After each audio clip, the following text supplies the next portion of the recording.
नमस्कार, मैं हूं अर्चित और आप देख रहे हैं पहल टाइम्स। तो चलिए रुक करते हैं इस खास खबर की ओर।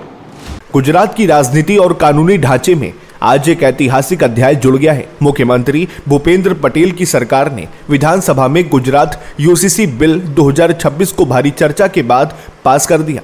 इस बड़े फैसले के साथ ही गुजरात उत्तराखंड के बाद देश का दूसरा ऐसा राज्य बन गया जिसने यूनिफॉर्म सिविल कोड यानी समान नागरिक संहिता को लागू करने की दिशा में एक ठोस कदम उठाया है।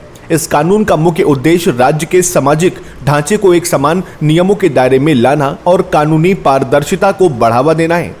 इस नए यूसीसी बिल 2026 के तहत अब शादी, तलाक, संपत्ति का उत्तराधिकार और यहां तक कि लिव इन रिलेशनशिप जैसे संवेदनशील मामलों में सभी धर्मों के नागरिकों के लिए एक समान नियम लागू होंगे। कानून की सबसे बड़ी बात यह है कि अब गुजरात में बहुविवाह यानी पॉलीगैमी पर पूरी तरह से रोक लगा दी गई है। अब कोई भी व्यक्ति तभी दूसरी शादी कर सकता है जब उसका पहला जीवन साथी जीवित न हो। इसके अलावा लिव इन रिलेशनशिप को भी अब कानूनी दायरों में लाया गया है, जहां पार्टनर्स के लिए रजिस्ट्रेशन कराना अनिवार्य होगा और रिश्ता खत्म करने के लिए भी एक औपचारिक प्रक्रिया का पालन करना पड़ेगा।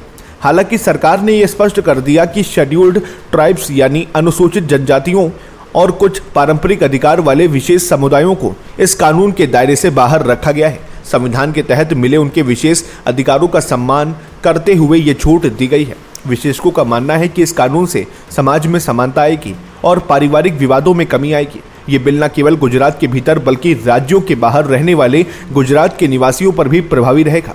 गुजरात का ये फैसला अब देश भर में समान नागरिक संहिता को लेकर चल रही बहस को और भी तेज करने वाला साबित हो रहा है।